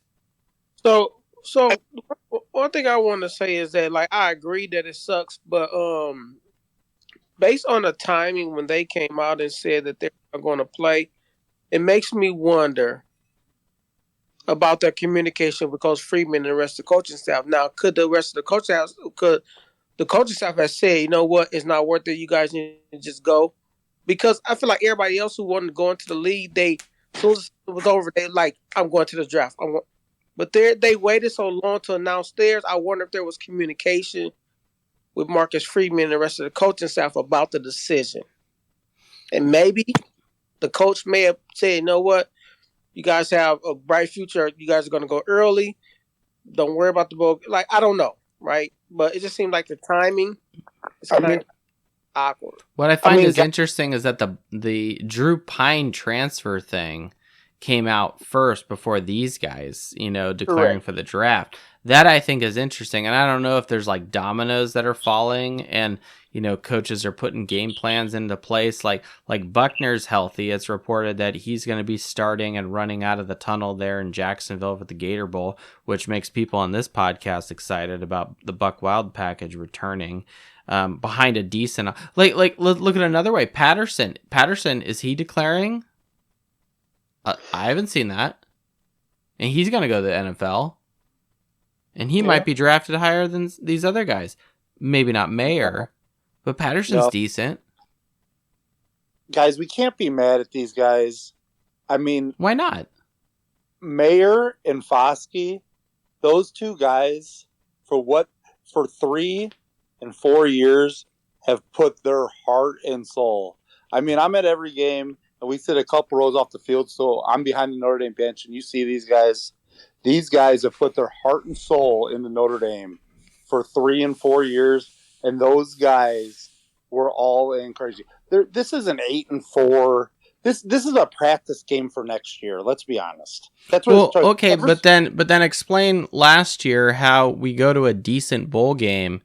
And two of our best players, one on offense, one on defense, both leave early.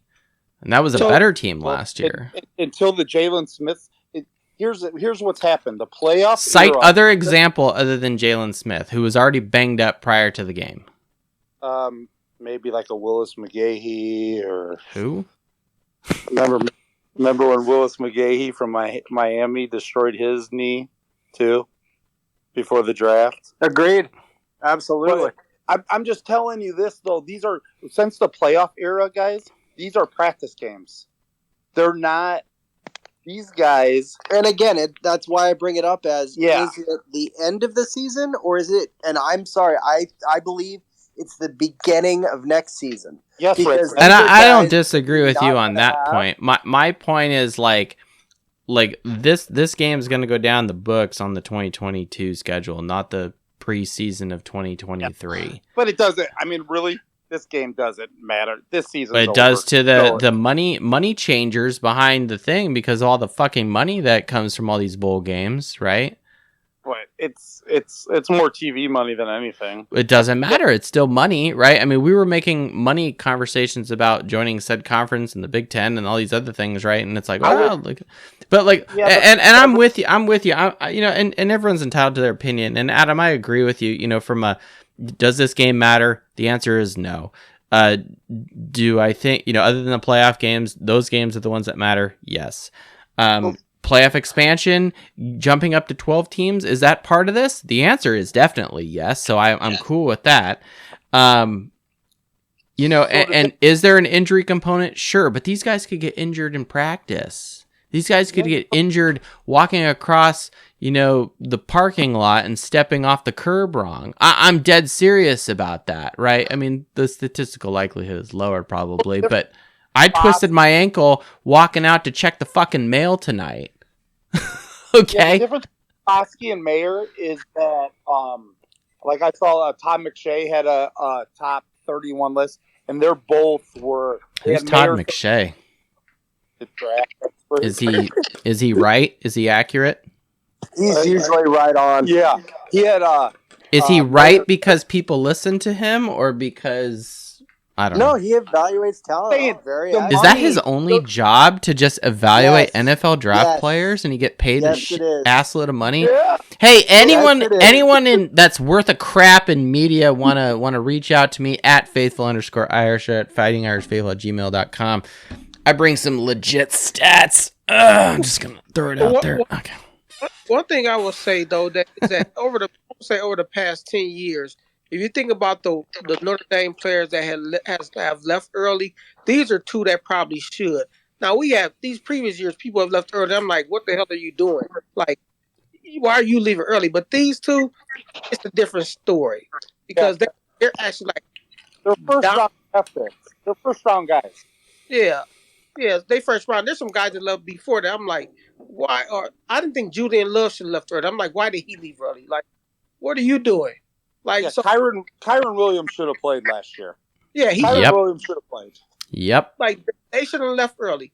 They should have played game. They should have did certain things. But like, I feel like these two dudes, they're going to go first round. They're going to go high first round. These two guys, though, we cannot be mad at these two guys. These two guys. I am mad. I'm mad. I'm mad because I'm the best guys. I don't care about the NFL, though. I don't care about the NFL. As a Notre Dame fan, I don't care about the NFL. I'm a Notre Dame football fan, and so I have that bias to want our team to be successful. Do I want them to be successful as individuals? Absolutely. But when you wear that C on your chest, you're a leader of a football team, and you decide to leave early, I just think that just pisses into the wind of your commitment as a leader of a football team. If they were not captains, I might have a different opinion. But because they're captains, I disagree. Of a season that is over. 4 years. Though either of them two. I'm sorry. You are. This is gonna go. This is part of the 2022 season. Yes, there's like a month between I hate how long it is between the end of the season and the beginning of the bowl games. And but they have 1 month to get ready for the combine, which is the biggest job interview of their life. And here's the other part of it. Yeah, it is. Whether you follow the NFL or not, you're gonna have to be. That's what you do. You just go to the fucking weight room and you're gonna have to be sympathetic. I'm serious. Like your job interview. What? Like, tell me about a time where you like these aren't behavioral questions that you have at like. Michael Mayer could run slow. He could run slow. And he could drop and lose a ton of money dropping out of the first round. I mean, anyone who's watched film would know, like, how fast he is. Like, just because... I mean, look at Tom fucking Brady. Do you know how shitty his 40 time was? Yeah, I mean, he didn't make any money on his first He's making a fuck ton now, isn't he? Yeah, he is. Yeah! Oh, yeah! So don't... I'm sorry, I'm going to disagree with you and say this is biggest job opportunity. That's bullshit, right? You can be drafted late in the round, work your way up. You know, it's all about the performance and the execution, right? I'd like to see the statistics of the guys that go in the first 2 rounds and where they are 3 years into the job. I'm dead serious about that.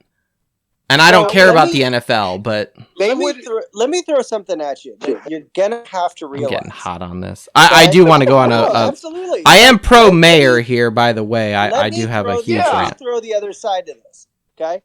If we are, as Notre Dame fans, absolutely about our team becoming the best and winning national champions and joining a conference and doing all these things for us to become viable, to become champions, not just once, but repetitive, always in the conversation champions, okay?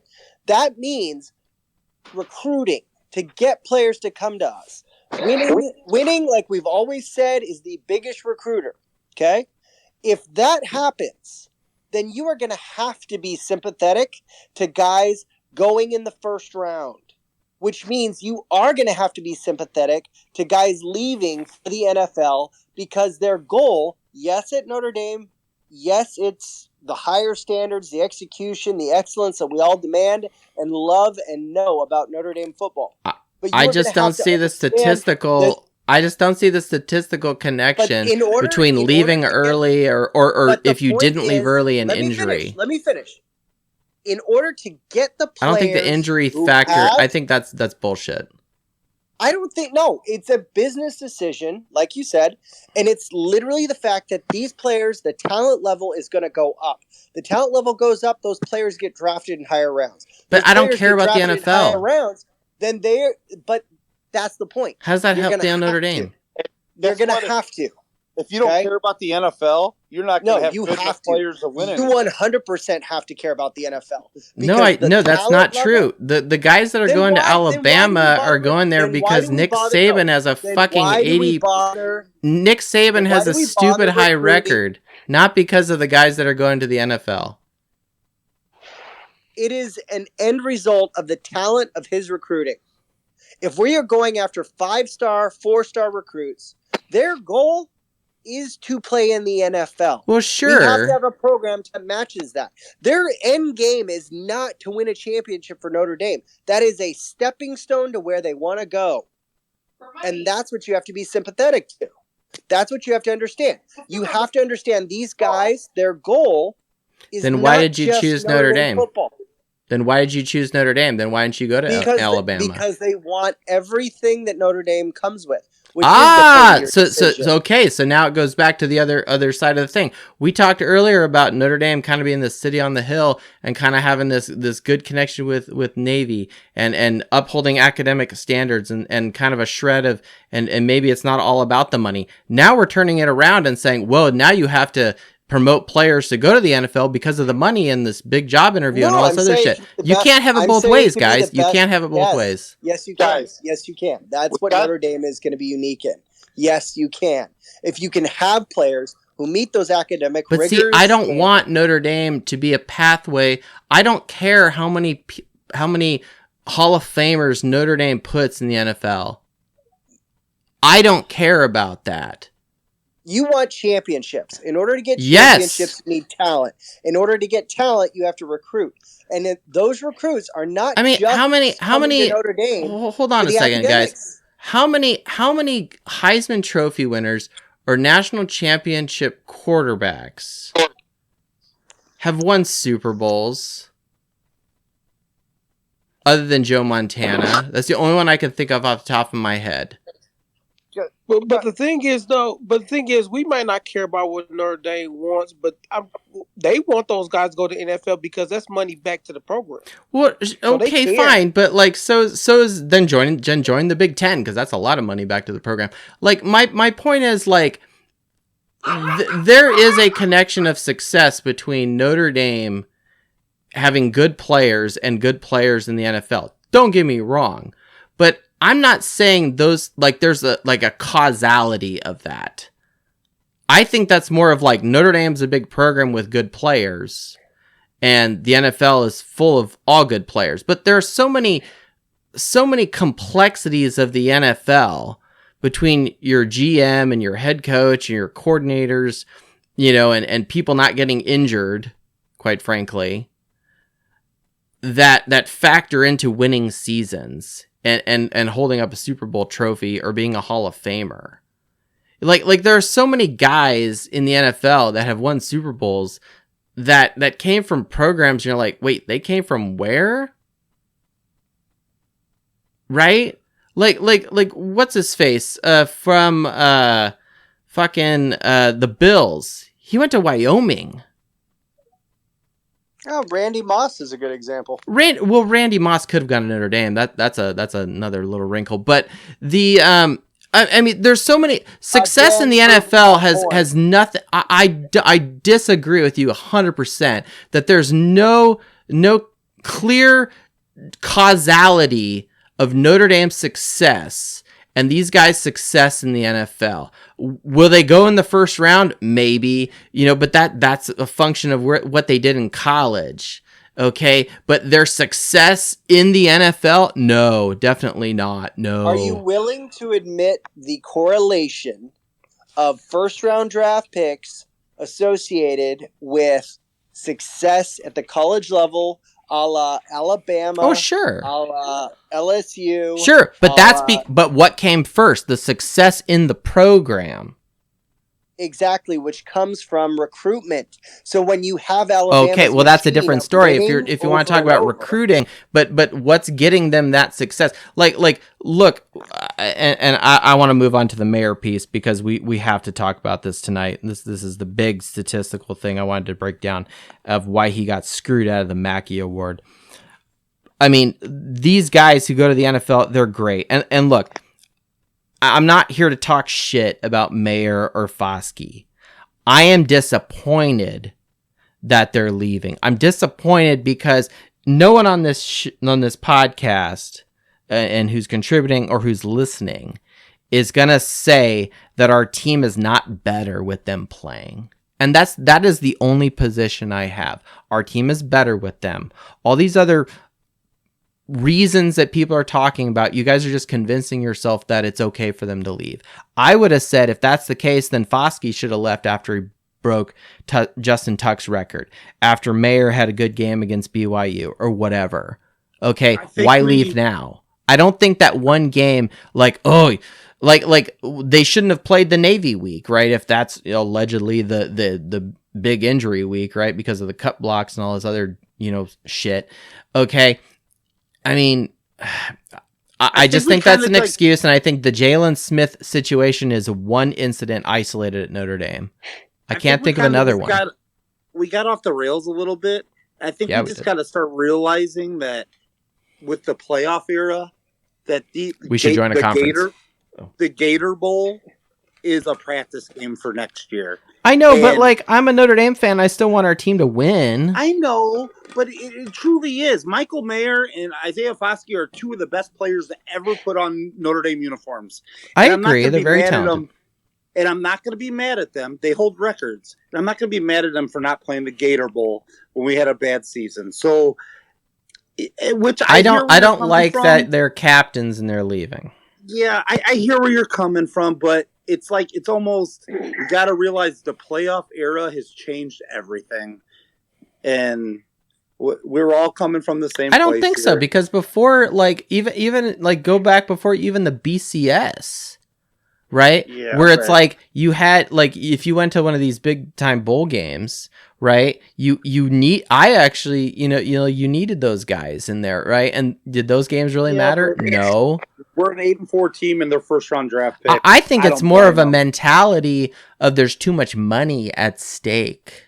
Yeah, it's a money thing. I guarantee you, if these guys were not having money and contracts and first round being whispered in them and reading things in the press or getting an agent and some of this other shit. Because let's not face it. Look, money makes the world go round. These agents are reaching out to them or whatever. I don't know how that all works, and nor do I really care.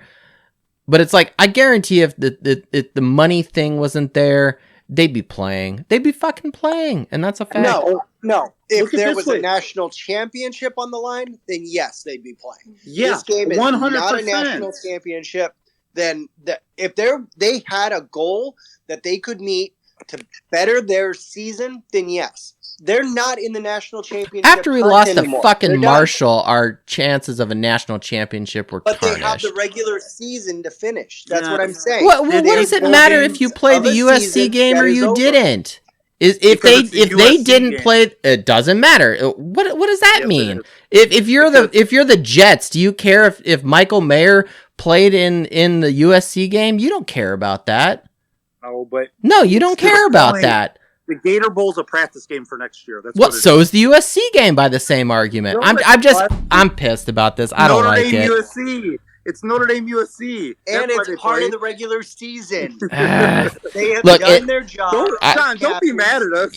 Joe, it's Joe. But look, I'm not mad at you guys. I'm mad at these guys because they're fucking captains, and I would hope that they have more leadership qualities. And that's it. All right, let's move on. Let's wait, did Mark it down? Did you had your hand up for an hour here? I'm not mad at him at all. Yeah. I hate to see the fam arguing. Hey family, what's up? Well, that's what a real family is. You're yelling at each other at dinner, right? I just wanted to say, if you're so worried about losing millions and getting hurt in a bowl game, get an insurance policy, because isn't that what Jalen Smith did? Didn't he have an insurance policy that he was still getting paid even though he got hurt in that bowl game? Very true. His draft stock dropped. Very true. You can still take out an insurance policy and cover your ass and still play. Why can't you just do that? Again, if this game was for a national championship, I guarantee Foskey and Mayer would be playing. But that's not what happened to Jalen Smith. It was just a shitty Fiesta Bowl. You have the receiver from Iowa State not playing. Well, and they're in the playoffs. Jackson Smith, he's a unique situation because he hasn't played at all this season. He really hasn't. He was in the Notre Dame game right? And then he got kind of banged up, and I don't really know what's going on because I don't follow Ohio State. But he didn't play at all the rest of the season after that. So him saying, "Oh, I'm not going to play," I don't think that really is going to make a big difference. I saw the running back said he's having a surgery and isn't going to play now too. Henderson. Yeah, I did hear about that, but that was an injury, from the Michigan game or whatever, right? Yeah. So those are a couple of guys that, I'm pretty sure Smith in Jigbook, he could play, and he's choosing not to. Yeah. Because he said he's going to train for the NFL draft. Now, that would really make you mad if we were in the playoff and they didn't want to play in it. Sure. Yeah. Well, Jalen Smith is a perfect example that you can get hurt in a bowl game and pretty much have your entire leg torn up and still get drafted and play in the NFL. Like, what injury could be worse than what he had and still play in the NFL? Did he go second round or third round? I don't. Yeah, it was. Someone who's maybe a Cowboys fan would know. But what I'm saying is that if you're so worried about getting hurt in this bowl game, get an insurance policy and just play. Yeah, I think that's a valid point.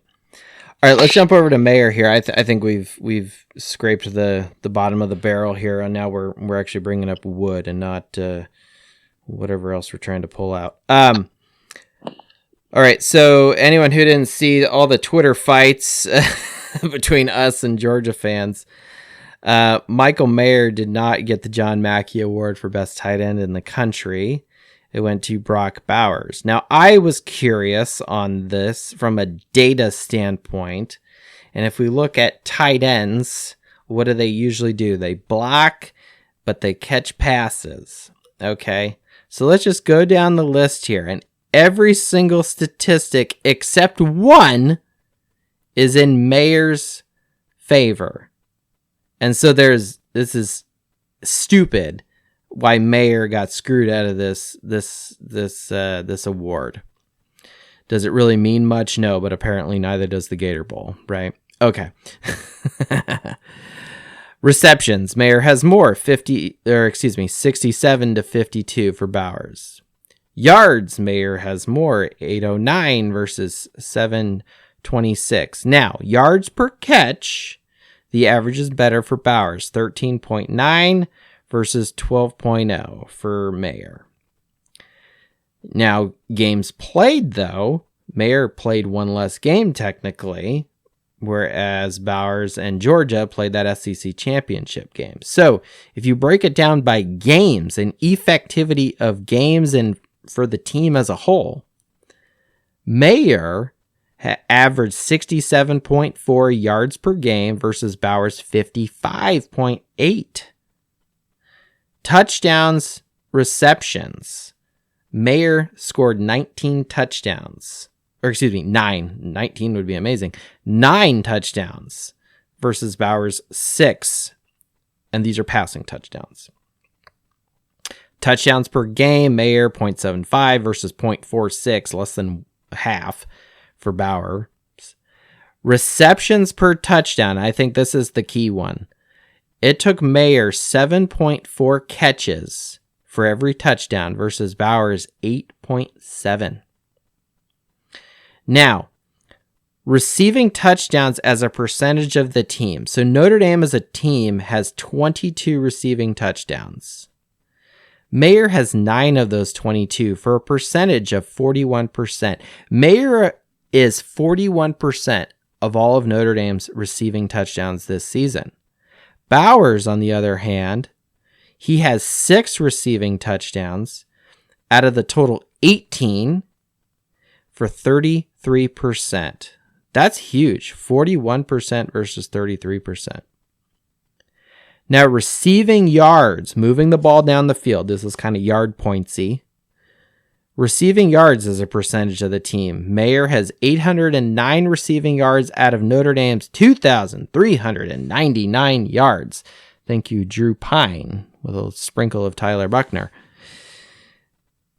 Mayer has 33% of all of Notre Dame's receiving yards this year.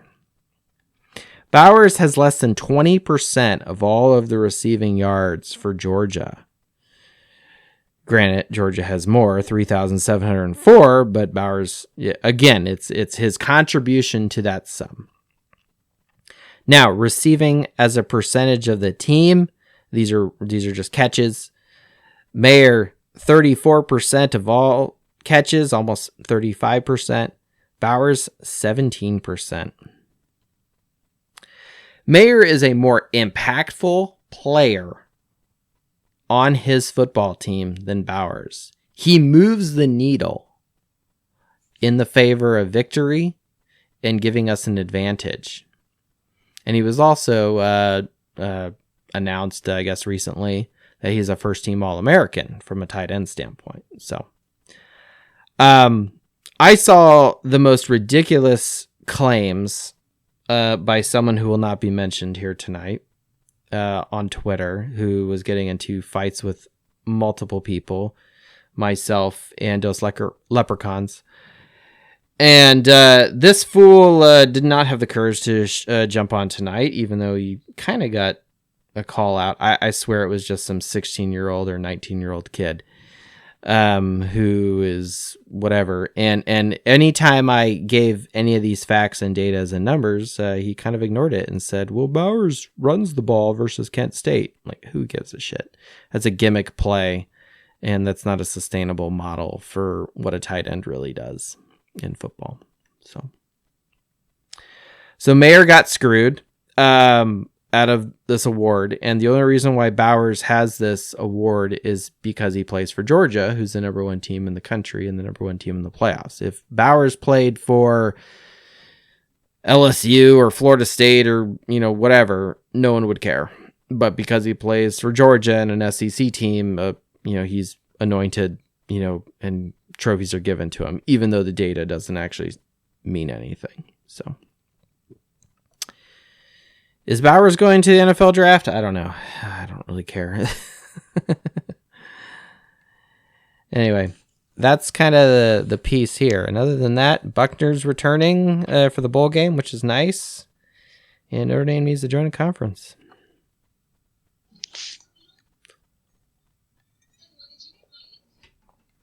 Well, Adam, I hear you. Can you hear me? Yeah. Yeah, that Bowers rant, I mean, that was such an obvious rant, but I guess we're the only ones that see it, huh? Apparently data and numbers, I don't know. Even Mayer, like what he does on the line of scrimmage in the run game, and the blocking he does, is 10 times he just dominates people, He's twice the player that Brock Bowers is. I agree. He does twice as much. That's what made that, but I guess that's part of being, a Notre Dame player. We get kind of screwed out of those awards with the ESPN stuff, I'm kind of curious if Notre Dame had a better record if we hadn't lost to Marshall and Stanford. We'd probably be in a New Year's Six Bowl. And think about that Mayer's playing with Drew Pine. But Right. Bowers is playing with a Heisman candidate. Yeah, and a national champion, caliber quarterback. Yeah, right? So it's. I hope that's Michael an Mayer interesting just point. kind of laughs it off, because all more the reason why Mayer should play in the Gator Bowl and just raise his draft stock and score 5 touchdowns. I'm just saying. You know what I wish would happen? I wish we were in the playoff and then Mayer would play. Well, I'm with you there, right? And we had beaten USC, and I'll say this: if Notre Dame had beaten USC, there's no way Caleb Williams had won the Heisman. I'll flat out say that. After all of those stats, why wasn't Mayer considered for the Heisman? As a tight end. Because it's a tight end. No one cares. I don't know. Because it's not sexy. Because Notre Dame's not undefeated, right? If he was putting the team on his back the way Manti Te'o was in 2012, right? There's you got to have like ESPN people, I would beg to differ. fanning you. I think Mike Mayer did put the team on his back, especially the first couple weeks when we couldn't do shit. Well, not anymore. He's kind of put the team on his heel, I guess. You won't get over that. No, I will never get over this because why? Here's the problem, guys. That is the look. Never get over no, I won't. Now, Kyle Hamilton was my favorite player at Notre Dame. And when he decided not to play in the bowl game, that left a negative, lasting impression. And these guys are going to leave a negative, lasting impression on me. Am I happy for their success and their opportunity from a business decision? Yes. Is it but that's not what I care about. Is it too soon to say that's why the Green Ranger passed away? Oh, don't say that. He had depression. That's not soon. Right. Yeah, it's too soon. Yeah. A little off. Yeah, man, dude, you're really bringing this down. I mean, last year, Kyle Hamilton got hurt in the USC game. Remember? I remember that. Yeah, I turned to the wife and I said, Kyle Hamilton's not going to play the rest of the year. I had that similar opinion as well. So you knew it, because that's how things have changed. Just everyone is. It's just changed. It's the money, man. It's the money. It's the money. Yeah. It's the money. I'm telling you, it's the root of all evil. What is it? Corrupt? I don't know the witty phrase here. It's the money, man. And the Jalen Smith thing is just. That's one example. Yeah. And it's almost 8 years old now. I know, but people just cite other example that's newer than 8 years old. I'm serious, man. I'm serious. And as mark it down, put out, look, you got an insurance policy. Shit, Yeah, and most of them do. I'm sure Michael Mayer and Foskey have insurance policies. Let's also not pretend for a minute that the level of talent that Notre Dame is going to be playing in South Carolina is like, this juggernaut versus what Notre Dame played in Urban Meyer and Ohio State in 2015. Right, like this. Don't compare the two. That Ohio State team was really good, and they were just coming off a national championship. Right, they were probably the best team in the country. They were really good. Okay, and Notre Dame, if they hadn't pissed away, the fucking Stanford game that year, and and some other things had happened, maybe in that Clemson game, for all the things, 2015 was this crazy year, even though the defense was shit. Like Zaire was starting, and then you had Kaiser coming in, just blowing things up. Will Fuller was putting the team on his back, right? Greg Bryant leaves, which is crazy because then Tarian Fulton goes out with a crazy injury first game of the season, and so if Bryant had stayed, he would have been the star that year. But then we had Procise, which is like, damn it, we had this the whole time, and he blew up. 2015 is such a bizarre year, and it was such a successful year. But man, we went into that bowl game, and it's like, man, that was a tough game that Notre Dame had to play there, and we saw it. Yeah. Well, in the last 7 years, now it's changed. If you're not in the playoff, it's a practice game for next year, and that's the way the players look at it now. Well, and that's unfortunate. I'm not going to move from my stance. Someone who has a degree from the place and someone who believes that of what leadership ought to be. I'm going to stick to my ideals here because that's to me, it's the right thing to do. I agree with the business decision that they're doing. But do I like it? Absolutely not. Is it my preference? No way. And as a Notre Dame fan who doesn't really care about the NFL, I don't care about it. I want our team to win. And these two men on our team as captains, not only from their leadership and their impact and their ability to lead by example on the football field and inspire the younger men and the freshmen and whatnot, or even if you're on the practice team, I don't care. That sets a standard, and it's just going to continue year in, year out. And if you have captains that decide not to leave early and stay for the bowl game, despite the quote-unquote risk, which no one has proved to me that it's really a risk, other than like, yeah, it could happen. Like, these guys could fucking get in a car accident. I mean, look what happened. We started the show with Mike Leach. Maybe he had some health conditions we don't know about, and I don't, but it's like, I mean, shit, that came out of left field with Coach Leach passing away, right? With a massive heart attack. Okay. So like crazy shit happens all the time. And all you have is what's now in front of you. Do you need to be smart about your future? Sure. But it would be my hope that Notre Dame is not Alabama. I'm not a fan of Alabama. I don't care how many people they've put in the NFL and even how many titles they've won under Saban. As a Notre Dame fan, I'm with the team here in and here on. I'm trying to find ways for our team to be better. And these two players make our team better. And that's all I want. I want us to win, and I want to be successful as a football team. And I know that's very idealistic of me, but that's my position. That's I'm just saying. This is my bully pulpit. You're going to have to be sympathetic to the talent level rising. And with that talent level, the exposure of the NFL and its influence on the Notre Dame program. Oh, that's fine. That's fine. But what I'm saying is recognize that it's there. Yeah, I'm doing well. But I have a job to finish here first.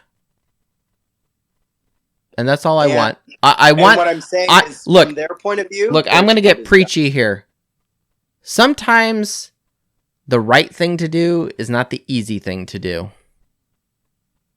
The easy thing for these guys to do is to leave now. It is. Is that the right thing to do?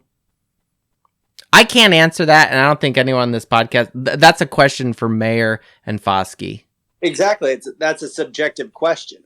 No, it's not. It's something they have to... Yes, no, they made a commitment and agreed to be captains. And their season is done. No, it's not. For the championship, which is your goal at the beginning. I'm sorry. Is there a game on the 30th? Is there a game on the 30th? Yes. What team is running out of the tunnel? It goes back to exactly what I asked. Is it the beginning of next year, or is it a continuation of this year? And I think Adam nailed it. Let's see. December 30th is 2022. Yep, that's this season. Yep, that's this season. It's going to go down in the books as the 2022 season. Notre Dame will play 13 games. If there's no championship to play for, I don't give a shit. Culmination. That's a function. The whole point of your podcast is to win national championships. That ship has sailed. The season is done. 2022 is in the books. Yeah, but that's not all we talk about. Like when we lost the Marshall game, Red Snapper, we didn't just hang up the mic. We're not winning a title this year. See you next year. No, we didn't do that. Neither did Foskey and Mayer. They finished off their responsibility as captains. I disagree. There's one more game this season. There's one more game this season. You can't argue there's not one more game this season. I go to fucking ndnation.com right now. There's one more game listed this year. I go to fucking Wikipedia. I get it. That's a terrible argument. That's a terrible argument. No, there's no way. It's a factual argument. No, it's not. You're full of shit. Yes, it is. That's bullshit. It just happened to be an arbitrary. This is now brother arguing here. Hey guys, there's one more game this season, but I'm going to have to opt out the Fighting Irish Faithful show. All right. Peace be with you. Hey, get some gear before you opt out. All right. I'm going to have to opt out the rest of the season. You're going to miss some fun stuff. All right. So we've kind of... Guess what, Joe? The season's over. Yeah, the regular season is. It's bowl time, baby. All right, I've got my blood pressure up way too much over the 2 weeks in a row before the freaking bowl game, which is on the 3rd. I hate how so much time there is between, that last game in California and this, and whatever bowl game. Even if it was the playoffs, like shit, Yeah, I guess if we did join a conference, then we would have played, potentially one more game, leading up, and then, maybe even one game sooner. So that 4-week hiatus would just be a 2-week hiatus, which would be a little more tolerable.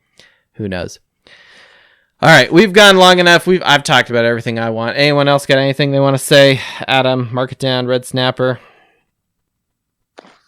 I'm not going to argue with you guys anymore about this. I've made my point very clear. If people want to agree with me, that's fine.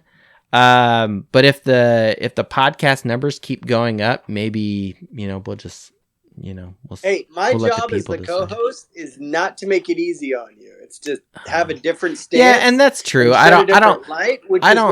This is a touchy subject. This is a touchy subject, and we could just go along with it and just be like other podcasts that are just like, oh, well, we wish the best in the NFL. And I'm like, fuck that. No, I want them to play. And you guys had made some legit points, and I will concede to some of your points. Do I agree with it? No, but I'm like, okay, I'll recognize your point and give you an opportunity to say it.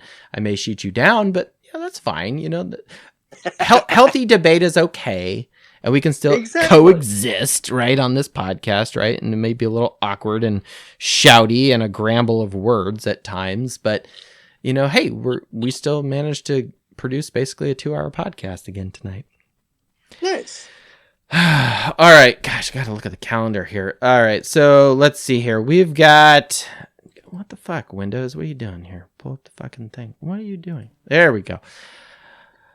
Man, we got 2 more shows to do. I don't know. Do we do a show next week? I don't know. I thought we were opting out this season. Maybe we'll opt out next week of doing this show. We'll definitely do one after Christmas on Let Tuesday. Everything settle for a week. Well, the bowl game's on Friday the 30th, right? So, we'll talk about, we'll have a proper breakdown of the Gamecocks like it's a quote unquote normal show, even though it's not because our 2 best players are not playing, but whatever. We'll just go from there. Podcast next week, who knows, but with Coach Leach passing away, Ken Niumatalolo being fired, Mayer being snubbed, and the announcements of our 2 players declaring for the NFL draft, the Buckner thing. There was so much to talk about tonight. I guess we'll stay tuned to Twitter, social media, and your favorite Notre Dame blog, not ESPN, for what's happening with the program. If there's something important to talk about next week, we'll talk about it. But if not, we may opt out next week. I like that. I might use that expression more often since you guys are talking about it. And we'll go from there. So just a way to have fun with it. I will say this. I do wish Mayer and Foskey the best with their lives. And I do hope they come back and get their degree, but I'm biased. I have my degree from Notre Dame. I don't think badly of them. I'm not going to talk shit about them. Am I disappointed? Sure. But I'm not negative at them. Okay. I just want to win another football game, and they give us the best opportunity for winning the next game, which is right now the only thing I'm focusing on. I'm not 100%. Focusing on the fucking Navy game against Scott Frost or whoever, or Kenya. No, it won't be Coach Ken. David Shaw. Who knows who Navy's gonna fucking hire?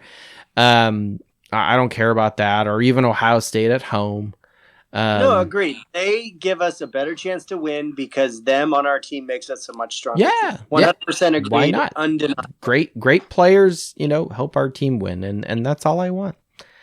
That's all I want right now. So, well, I appreciate everyone for joining us tonight. It's been a lively show. We've had some good debate. Healthy, shouty matches here. I appreciate you guys keeping me honest and challenging me. I don't want to just get comfortable here, and I want people to be comfortable on this show, to be like, the host is full of trash and has got his head so far up, whatever, yeah. Hey, I have no problem being a Duke of Hazzard part of your head. Well, you're my older brother too, right? Sometimes you gotta play older brother card and squash me, right? Hey, and be careful on that ladder with those Christmas lights, all right? What was that? Be careful on that ladder with those Christmas lights. Oh, I know, right? Especially while drinking, right? So. Yeah, with that beer, you gotta be careful. And don't try to call me out on mine. I'm actually kind of jealous. I found myself like researching 5-point harnesses. I have a really tall roof, guys. 5-point harnesses to like attach to the roof somehow temporarily to then like safely walk my very steep tall roof and put Christmas lights all along the perimeter. And I was just like, yeah, your roof is no joke. Well, and half of it's over concrete, which is like really frightening. It's not like I'm just gonna fall into the fucking roses here, which would still hurt. You need a trampoline. Yeah, babe, move the trampoline. That's not gonna help, man. All right, we've talked long enough. Go Irish, beat Gamecocks.